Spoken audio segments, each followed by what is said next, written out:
This morning, two major Russian cities were hit at once. Belgorod and Rostov-on-Don woke up to the sounds of explosions and alarm sirens. First, there were reports of a drone attack in the Belgorod region. Explosions were heard in residential areas, houses were damaged, windows were broken, balconies caught fire. Several people were injured, including a woman with barotrauma. She was taken to the hospital. Almost simultaneously, attacks occurred in Rostov-on-Don, which in a matter of minutes turned the morning into chaos. Apartment buildings were damaged, debris lay in the streets, residents hurriedly left their apartments, saving children and elderly relatives. According to official data, 13 people were injured in Rostov, 2 are in serious condition. By midday, the authorities had already set up a temporary accommodation center. More than 200 people were evacuated. Both attacks were accompanied by the work of emergency services, fire brigades, and sappers. The situation is evolving, and we will be monitoring every step. So subscribe to our channel right now to stay up to date with important updates. This happened against the backdrop of an ongoing armed conflict that has long since gone beyond local military action. Belgorod has repeatedly become the target of shelling and drone strikes in recent months. Just remember the New Year's Eve shelling by multiple launch rocket systems a year and a half ago, which was a response to previous strikes. Rostov-on-Don, despite its remoteness from the front line, is also on the target list. This city is an important transport and logistics center, as well as the headquarters of the Southern Military District, which makes it a strategic object.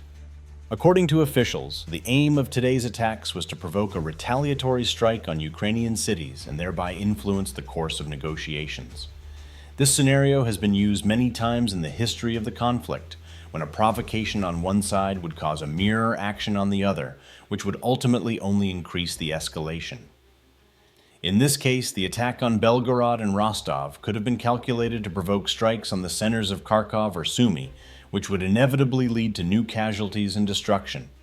The authorities have declared a local state of emergency in Rostov, and security measures have been tightened in the Belgorod region. Additional police units are on duty on the streets, and patrols are underway. Residents are strongly advised to stay in shelters during an air raid alarm, and schools and kindergartens are working on evacuation plans. There are reports that after the initial attacks, Ukrainian drones continued to try to penetrate deeper into the territory, but most were intercepted by air defense systems. The shelling of civilian cities is not unexpected, but the strike on two major population centers simultaneously highlights a new level of intensity. Experts say it points to an attempt to demonstrate the ability to strike deep into Russian territory, diverting resources and commanders' attention from the front lines. We continue to monitor events. In the second part, we will analyze in detail how today's attacks developed, what is known about the preparation, what official comments were made, and what consequences this may have in the coming days.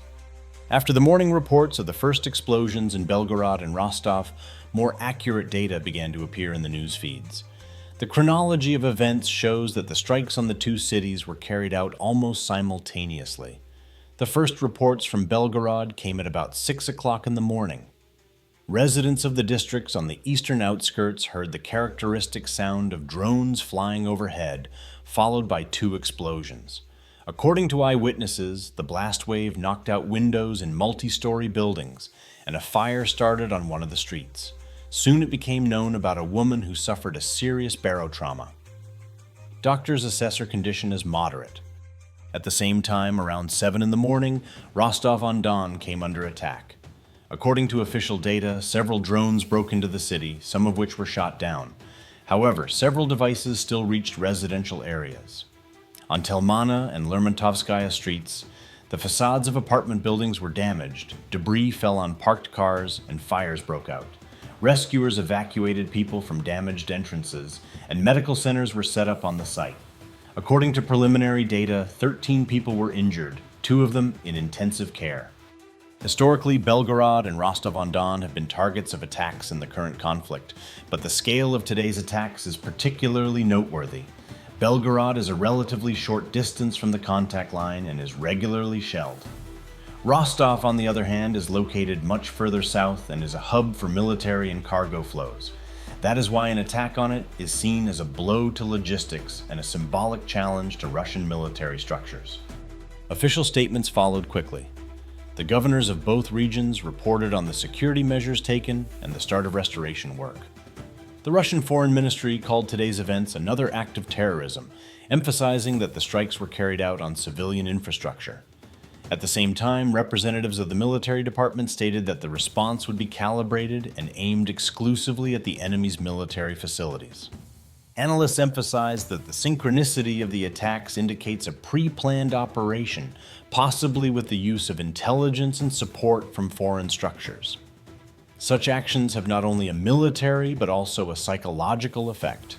For residents, this is a signal that even large cities in the interior of the territory may be vulnerable, and for military structures, it is a need to redistribute resources to cover the rear. Local residents say that after the first explosions in Belgorod and Rostov, the air smelled of burning and the sound of sirens could be heard in the streets. Eyewitnesses in Rostov note that the evacuation was carried out in a hurry. People grabbed documents, children, and pets and went down to the courtyards where they were met by rescuers. Classes were canceled in schools and kindergartens in the city, and some institutions are being used as temporary accommodation points. In Belgorod, some areas were left without electricity due to damage to power lines. Power engineering teams worked under police and military protection as the threat of more strikes remained. Checkpoints were set up on central streets, and helicopters patrolled the skies. Today's events have become a reminder that armed conflict has long been limited to the front line. The strikes on Belgorod and Rostov are also an attempt to change the information agenda to show that the enemy is capable of causing tangible damage deep in the territory. Such steps are usually accompanied by an intensification of diplomatic and information campaigns abroad, where such attacks are presented as retaliatory actions and not as a provocation. We will continue to follow the developments. In the third part, we will analyze what goals could be behind this operation, how such attacks affect the course of the conflict, and how the international community reacts to them. As the smoke from the morning explosions in Belgorod and Rostov began to clear, expert circles and the media began to debate what exactly was behind the synchronized attacks. Some analysts point to the enemy's desire to deliver a moral blow to Russian society, to demonstrate that there is no longer a front line as such, and that strikes can be carried out deep in the rear. Others see this as an attempt to disrupt or complicate any possible diplomatic contacts, shifting attention from the negotiating process to retaliatory actions. Belgorod and Rostov-on-Don are not just large cities. Belgorod is a symbol of the borderline, and Rostov is a key hub for troop command, the headquarters of the Southern Military District and a supply center. A strike on these points on the same day is a signal that is addressed not only to Russia, but also to Ukraine's allies. Such operations are rarely carried out without coordination with foreign partners, and this is why a number of Western media outlets are already presenting the day's events as an example of a successful long-range attack. The history of the conflict knows many similar examples when actions at the front were accompanied by attacks on remote cities. During the Second World War, similar strikes were carried out in order to force the enemy to transfer resources from the front to the rear. In the current situation, such a maneuver can also be aimed at diverting Russian forces and resources from key areas of the front. The Russian authorities' reaction was predictably harsh. Defense Ministry officials said that measures would soon be taken to strengthen air defense in the regions that were shelled. According to them, additional fighter aircraft have already been sent into the air, and mobile systems have been deployed in border and coastal areas to detect and intercept drones. The international reaction was divided. Several European capitals issued cautious comments that the escalation of hostilities was a threat to civilians and required restraint, but other countries called the attacks on Russian cities justified, linking them to the need to respond to Russia's actions. This dual rhetoric only heightens tensions and sets the stage for further information warfare. The hidden motives for such strikes may also lie in the domestic politics of Ukraine. An aggravation of the situation in Russian border regions could unite public opinion within the country and distract attention from economic and social problems.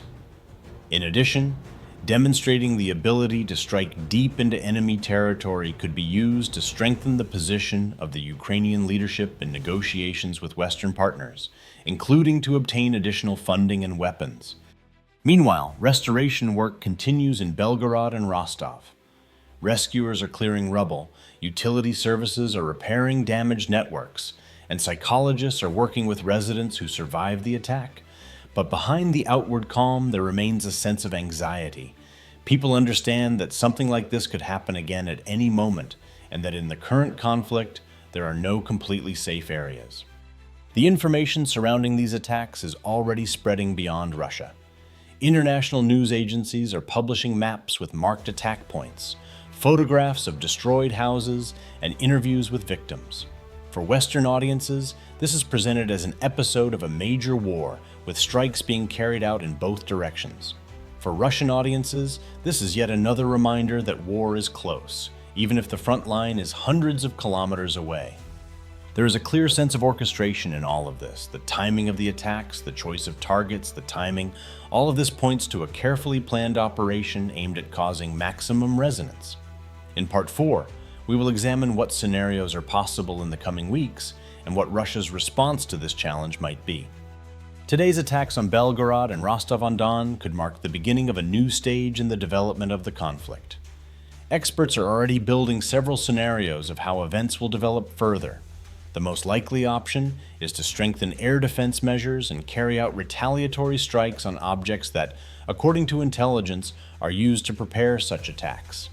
This will reduce the risk of a recurrence, but it will be difficult to completely exclude the possibility of drone strikes, given the size of the territory and the technical capabilities of the enemy. Another scenario involves a possible expansion of the geography of retaliatory actions.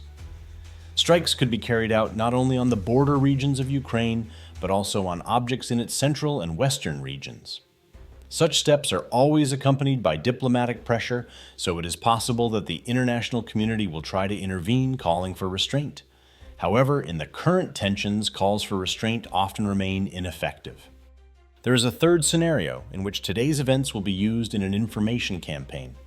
In this case, the main emphasis will be on demonstrating the vulnerability of the Russian rear and the need to strengthen defense. This approach is beneficial to those who want to show that even large cities are not out of the risk zone. For domestic audiences, this could become an incentive to mobilize resources, and for foreign audiences, an argument in favor of continuing military support for Ukraine. On the international stage, the reaction to today's strikes has already led to new discussions in the United Nations Security Council. Russia intends to raise the issue of targeted attacks on civilian infrastructure and call for official condemnation of such actions. However, judging by the experience of past years, resolutions on this issue may be blocked by countries that support the Ukrainian side. From a military point of view, the strikes on Belgorod and Rostov will not fundamentally change the situation at the front, but they force a redistribution of forces, which may affect the pace of operations in other areas. This is precisely the effect that the enemy may have been counting on, to force the Russian command to split its attention between several directions and keep significant resources in reserve to protect the rear. For civilians, these events mean continuing to live in uncertainty. In the Belgorod region and Rostov-on-Don, they are already preparing for possible repeat attacks. In schools and hospitals, warning systems and shelters are being checked, and control is being strengthened at transport hubs. The authorities are calling for calm, but at the same time preparing for any situation. Economically, attacks on cities inland create additional challenges. Logistics chains are disrupted, the burden on emergency services increases, and businesses face the risk of disrupted supplies and a drop in consumer activity. In the long term, such factors could impact the social environment, especially if attacks are repeated.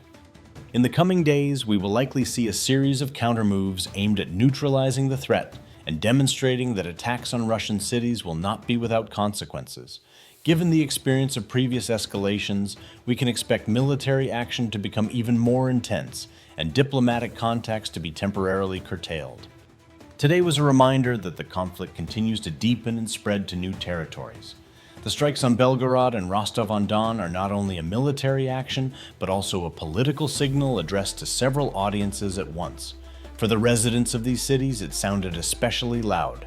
For the rest of the country, this is another reason to think about the fact that security has long ceased to be something self-evident. We will continue to monitor the situation and report on every new step. Subscribe to our channel to be the first to learn truthful and verified information about the development of events.